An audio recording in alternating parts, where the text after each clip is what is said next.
Assalamualaikum warahmatullahi wabarakatuh. Halo anak-anak, bagaimana kabarnya hari ini? Semoga selalu dalam keadaan sehat ya, dan tetap semangat untuk belajar. Di video kali ini kita memasuki materi baru, yaitu tema 9 di kelas 6 materi Sistem Tata Surya. Adapun tujuan pembelajaran kita pada tema ini yaitu mampu mendeskripsikan sistem tata surya, matahari sebagai pusat tata surya, serta posisi dan karakteristik anggota tata surya. Di dalam materi sistem tata surya ini, nantinya kita akan mempelajari yang pertama, matahari, yang kedua, benda langit, dan yang terakhir, planet-planet. Oke anak-anak, kita langsung saja ke pembelajarannya ya. Nah, tata surya. Pasti kalian pernah mendengar istilah tata surya kan? Kira-kira tata surya itu apa ya? Ya, benar sekali. Tata surya adalah susunan benda-benda langit yang terdiri atas matahari sebagai pusat dan planet-planet serta benda langit lainnya yang beredar mengelilingi matahari. Selain matahari dan planet di tata surya, terdapat benda langit lainnya. Nah, setiap benda langit ini memiliki ciri-ciri yang berbeda.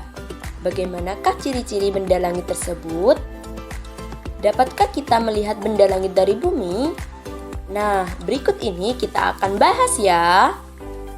Anak-anak, kita tinggal di bumi yang merupakan anggota dari tata surya.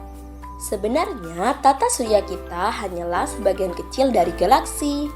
Nah, apakah itu galaksi? Galaksi merupakan kumpulan gas, debu, dan miliaran bintang beserta tata surya. Galaksi Bima Sakti disebut juga Milky Way, adalah tempat sistem tata surya yang kita tempati saat ini. Bumi dan benda-benda langit lainnya berada pada susunan tata surya yang teratur. Dengan begitu, bumi tidak bertabrakan dengan benda-benda langit lainnya. Benda-benda langit beredar mengelilingi matahari, di mana matahari itu pusat tata surya yang merupakan bintang sejati karena dapat memancarkan cahayanya sendiri. Matahari terdiri dari 6 lapisan. Yang pertama, lapisan terluar atau korona, merupakan lapisan yang terang dan tipis yang terlihat seperti mahkota selama gerhana matahari total. Di bawah korona terdapat kromosfer, lapisan yang berada di luar fotosfer yang terlihat sebagai lingkaran merah saat gerhana matahari. Yang ketiga, fotosfer, merupakan lapisan terluar yang tampak dari bumi, terdiri dari gas yang bertekanan rendah seperti hidrogen dan helium.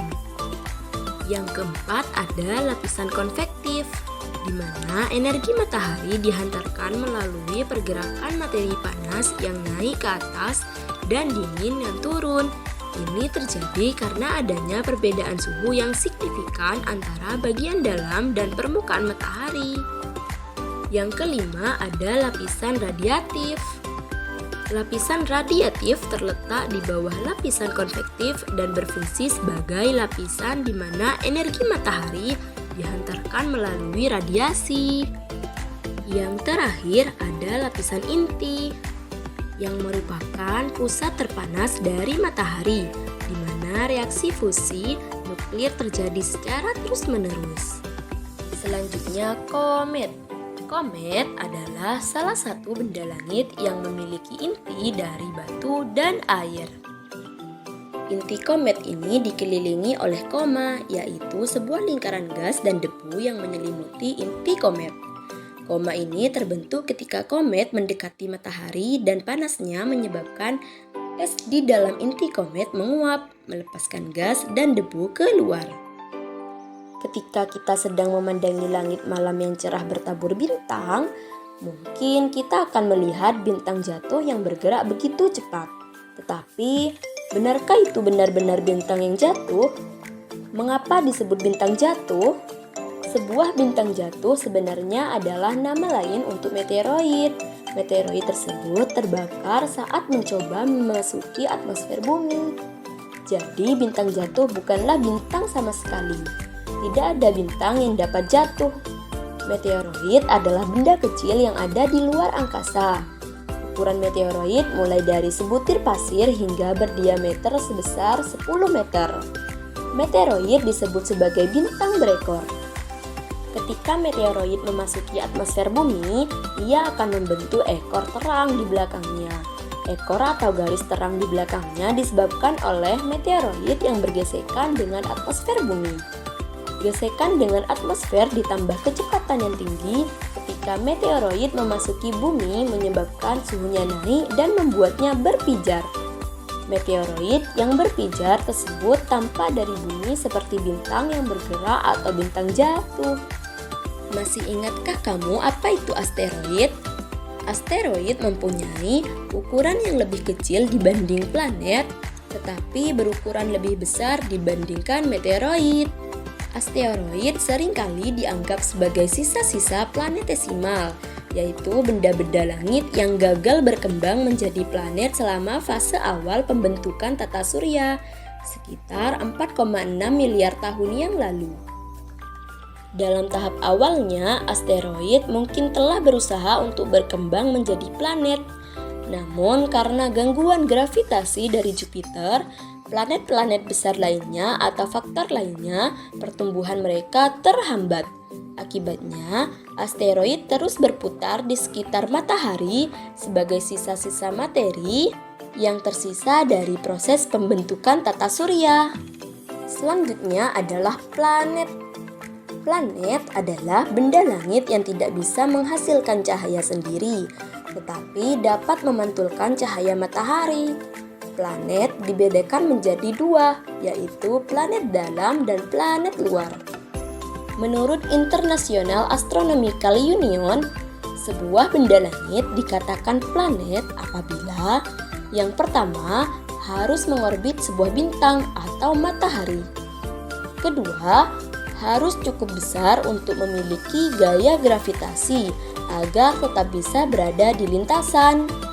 Yang terakhir, harus cukup besar agar gravitasinya dapat menyingkirkan benda lain yang berada di sekitar lintasan.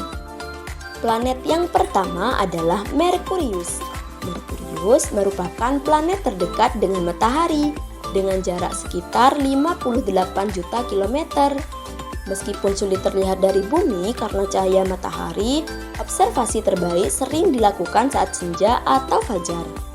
Planet ini memiliki kecepatan orbit tertinggi di antara planet lain, namun rotasinya sangat lambat, sehingga satu hari di Merkurius setara dengan sekitar 176 hari di bumi. Kondisi permukaannya ekstrim dengan suhu mencapai ratusan derajat Celcius pada siang hari dan turun drastis pada malam hari. Yang kedua, Venus. Meskipun dekat dengan matahari, Venus memiliki suhu permukaan yang sangat tinggi, mencapai sekitar 470 derajat Celcius, lebih panas daripada Merkurius. Hal ini disebabkan oleh atmosfer tebalnya yang mengandung karbon dioksida, menciptakan efek rumah kaca yang sangat kuat. Venus juga memiliki rotasi berlawanan arah jarum jam, berbeda dengan mayoritas planet dalam tata surya yang berotasi searah jarum jam, sehingga satu hari di Venus sekitar 243 di bumi, lebih panjang daripada tahun Venus yang hanya sekitar 225 hari bumi. Yang ketiga, Bumi. Bumi merupakan planet ketiga dari matahari. Dikenal sebagai planet biru karena sebagian besar permukaannya tertutupi oleh lautan yang menghasilkan warna biru dari luar angkasa. Planet ini memiliki ekosistem beragam yang meliputi lautan, daratan, dan atmosfer yang mendukung berbagai bentuk kehidupan.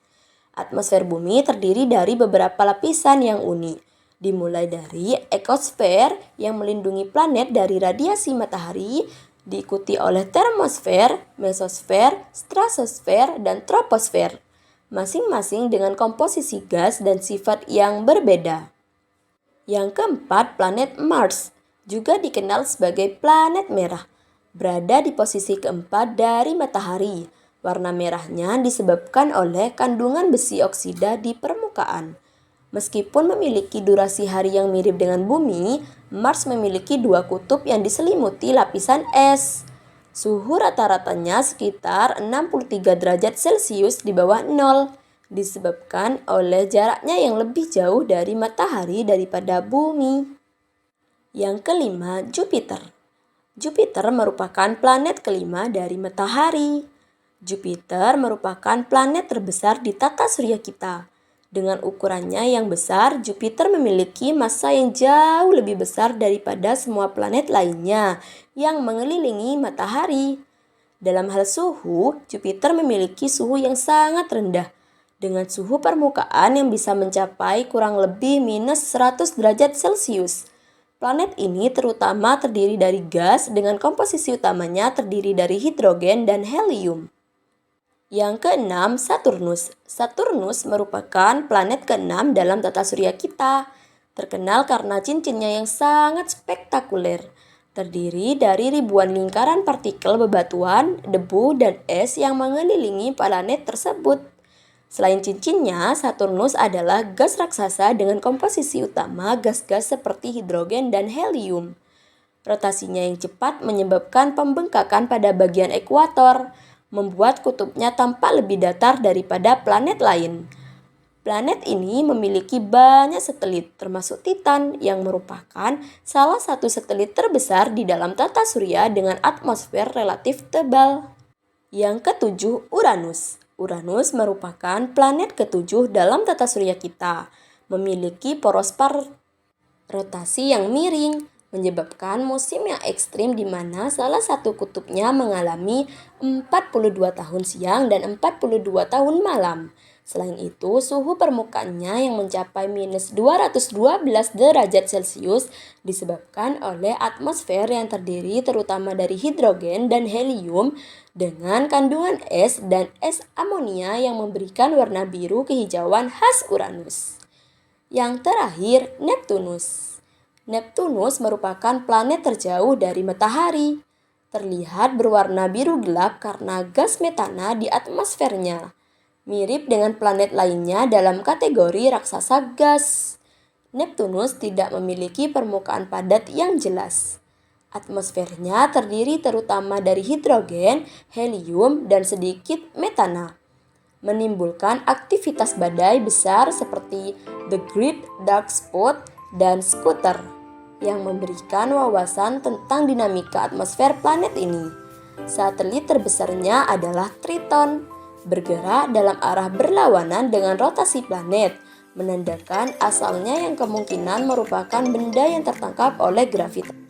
Baiklah anak-anak, jadi demikian materi mengenai tata surya yang bisa Ibu sampaikan pada video kali ini. Semoga apa yang Ibu sampaikan dapat dengan mudah kalian pahami dan juga semoga bermanfaat. Baiklah anak-anak, akhir kata Ibu ucapkan terima kasih. Sampai jumpa pada video selanjutnya. Wassalamualaikum warahmatullahi wabarakatuh. Bye-bye.